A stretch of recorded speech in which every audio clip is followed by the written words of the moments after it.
Assalamualaikum warahmatullahi wabarakatuh.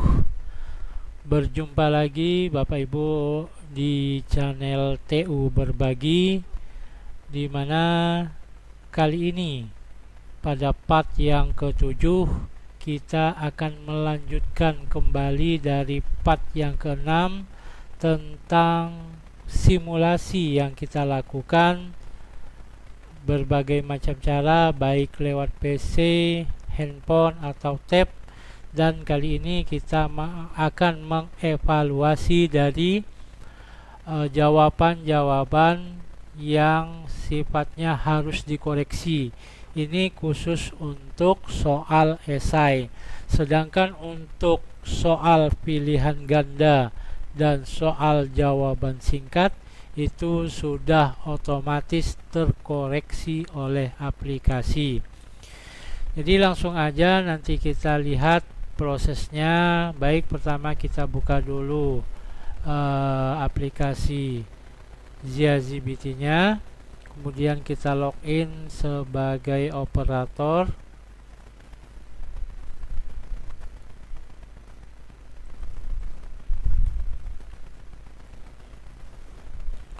Oke, di sini kita langsung menuju ke menu data test, kemudian masuk ke evaluasi.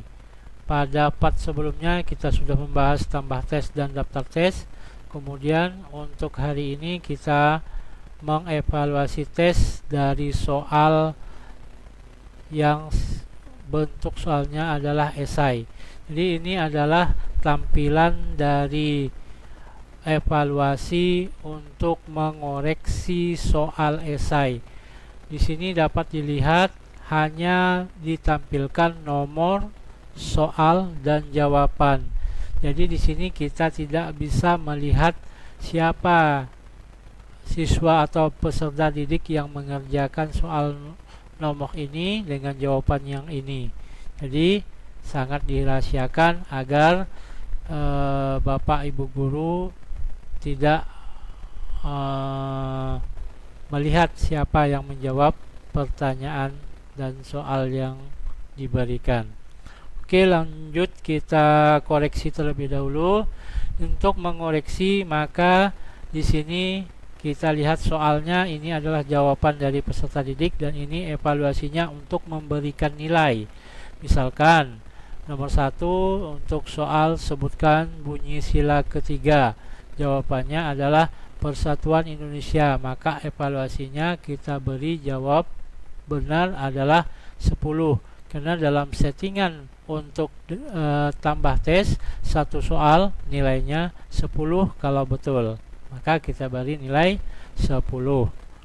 Sedangkan kalau salah kita beri 0, atau ada jawaban yang setengah-setengah benar setengah salah, kita bisa memberi nilai 5 atau sesuai dengan keinginan kita untuk memberikan nilai pada peserta didik. Jika sudah diberi nilai, maka klik simpan. Nilai berhasil ditambah. Kemudian kita lanjutkan ke soal yang lain. Masih soal yang sama, namun peserta didik yang berbeda. Kita lanjut.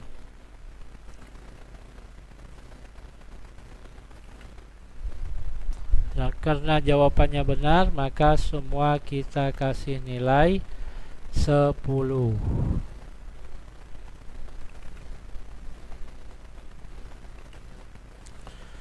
Oke, kemudian soal berikutnya adalah sebutkan 2 jenis akar tumbuh-tumbuhan. Yap, kalau betul kita kasih nilai 10 lagi.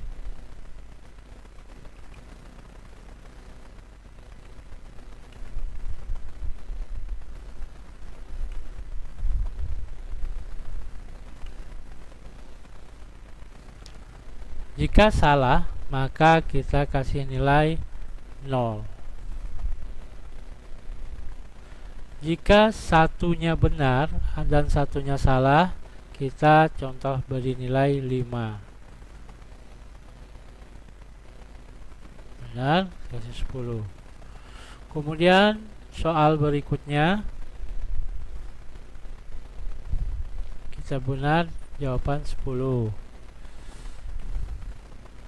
Jika salah, kita kasih 0.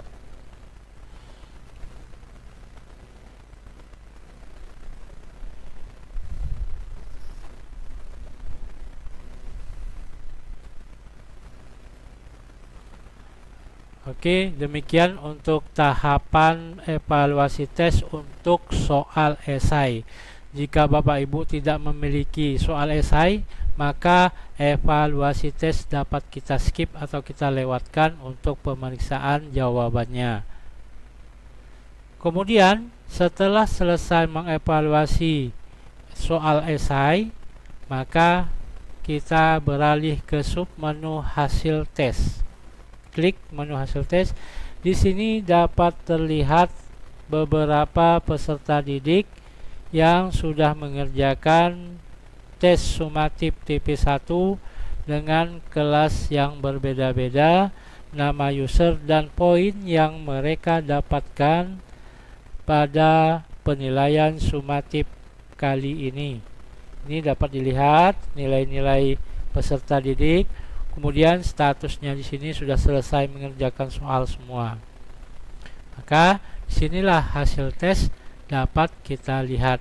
Di sini dapat kita ekspor ke Excel untuk melihat hasilnya pada aplikasi Microsoft Office Excel. Maka dapat di-download di tombol ekspor ke Excel. Sekarang kita coba.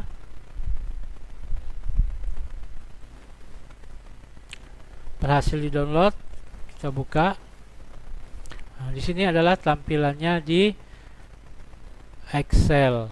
Waktu mulai, nama tes, username, nama peserta didik, grup atau kelasnya, dan poin yang didapatkan siswa langsung terekam pada Microsoft Office Excel ini. Kembali ke halaman ZiaGPT. Di sini kita juga dapat menghapus peserta didik jika memang ada 2 kali login, misalkan ada kekeliruan, kita bisa menghapus salah satunya, atau siswa salah memasukkan user dan password milik temannya, maka kita bisa menghapusnya terlebih dahulu dan bisa menghentikan serta menambah waktu untuk peserta didik mengerjakan soal-soal tes sumatif di ZiaGPT ini.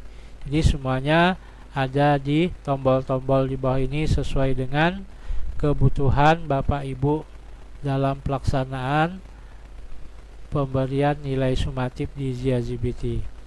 Namun sebelum melakukan eksekusi harus diberi tanda terlebih dahulu mana peserta didik yang akan kita lakukan eksekusinya. Pilih semua atau buang semua. Oke, untuk hasil tesnya sudah selesai. Kemudian laporan. Kita menuju ke menu laporan. Di menu laporan ada 2 submenu, yaitu analisis butir soal dan rekap hasil tes. Sekarang kita ke analisis butir soal terlebih dahulu. Untuk analisis butir soal itu dipilih pertama harus nama kelas atau grup, tidak bisa seluruhnya. Misalkan kita pilih kelas 7A terlebih dahulu. Kemudian nama tes. Jika banyak nanti nama tes yang muncul di sini, maka tes yang mana yang akan kita ekspor ke Excel. Maka di sini hanya 1, maka kita pilih sumatif TP1. Setelah dipilih nama grup dan nama tes, maka baru kita ekspor ke download Excel. Coba kita buka analisisnya. Nah, baik, ini adalah analisis untuk kelas 7A. Nama tesnya sumatif TP1. Di sini dapat dijelaskan soal nomor 1 sampai nomor 10. Jadi kalau 1 berarti siswa tersebut benar mengerjakan soal nomor 1. Nomor 2, siswa benar mengerjakan soal nomor 2. Jika 0 berarti siswa salah mengerjakan soal yang ada di penilaian sumatif. Jadi dapat dilihat pada analisis butir soal. Jadi pengeksporannya ke Excel ini per kelas. Kemudian kita kembali, itu untuk analisis butir soal. Kalau untuk kelas lain maka tinggal Bapak Ibu pilih aja kelasnya dan nama tesnya. Kemudian tekan ekspor. Langkah selanjutnya adalah langkah terakhir, yaitu rekap hasil tes. Rekap hasil tes ini adalah merekap keseluruhan tes yang kita lakukan di aplikasi ZiaZBT ini, namun harus melakukan rentang waktu pemilihan dilaksanakannya penilaian sumatif yang kita buat. Pertama, tentunya pilih grup atau dengan kata lain kelas di sini. Misalkan kita kelas 7A, kita pilih rentang waktu pelaksanaan, artinya misalkan dalam waktu kurun 1 semester, maka waktu tes kita dapat ubah menjadi misalkan dari 2 Januari sampai misalkan 30 Juni. Setelah itu kita apply. Maka langkah selanjutnya setelah kita memilih grup dan waktu tesnya, kita pilih ekspor untuk mendownload hasil rekapannya di dalam bentuk Excel. Sekarang kita buka. Nah, ini adalah hasil rekapitulasi tes yang kita buat di aplikasi ZiaZBT.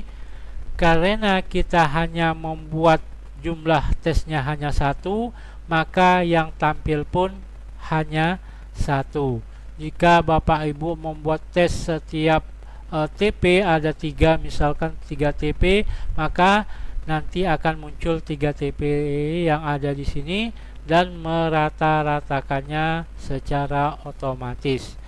Jadi untuk kelas 7A di sini yang saya simulasikan cuma ada 4 orang, sedangkan sisanya tidak melakukan login atau tidak mengerjakan soal selama sekali, maka nilainya kosong. Ini adalah hasil rekapitulasi tes selama rentang waktu 2 Januari sampai 30 Juni. Jika Bapak Ibu hanya ingin melihat rekapitulasi hasil tes pada sumatif 1 aja, maka Bapak Ibu waktu pemilihan rentangnya di sini, maka pilih waktu rentang yang kira-kira pelaksanaannya hanya di waktu sumatif TP1. Misalkan dari Februari 1 Februari sampai 29 Februari. Kemudian apply, kemudian kita pilih kelas dulu, misalkan B, rentang waktunya dari 1 Februari sampai 29 Februari, ekspor. Di sini yang muncul adalah kelas 7B, rentang waktu pelaksanaan rekapitulasi tes itu 1 Februari sampai 29 Februari. Andaikan Bapak Ibu memiliki banyak tes di aplikasi ZiaZBT selama periode 1 semester ini, maka yang nampil hanya 1. Kenapa? Periode ini kita set ke periode hanya di sumatif TP1. Sedangkan misalkan sumatif TP2 nya ada tapi tidak akan nampil karena mungkin dilakukan pada bulan Maret atau bulan April dan seterusnya. Jika Bapak Ibu melakukan rentang waktunya sampai Juni, maka semua daftar tes di sini akan tampil dan menghitung rata-ratanya. Sini kita ambil 2 sampel saja untuk kelas B, yang lain tidak login atau tidak mengerjakan, maka hasilnya 0 atau kosong. Nah, demikian untuk tahapan terakhir dari pelaksanaan penilaian sumatif tanpa kertas dan tanpa jaringan internet, maka selesai sudah untuk tahapan-tahapan dari pelaksanaan penilaian sumatif ini yang dikhususkan untuk satu kelas menggunakan prasarana yang cukup sederhana, yaitu sebuah laptop dan sebuah router yang Bapak Ibu dapat bawa ke dalam kelas. Ini adalah terakhir dari tutorial penggunaan aplikasi ZiaGPT. Untuk part selanjutnya atau part terakhir, nanti kita akan membuat part tentang tanya jawab seputar ZiaGPT, apa-apa kendalanya atau apa yang mungkin saya lupa sampaikan dari part pertama sampai part yang sekarang, maka kita akan sedikit membahas dari permasalahan-permasalahan yang akan atau mungkin akan muncul apabila Bapak Ibu coba praktekkan di sekolah Bapak Ibu. Demikian untuk part kali ini. Maka sekian untuk tutorial ZiaGPT penggunaannya tanpa menggunakan internet. Mohon maaf kiranya kalau ada kesalahan dalam video kali ini. Akhir kata, wassalamualaikum warahmatullahi wabarakatuh.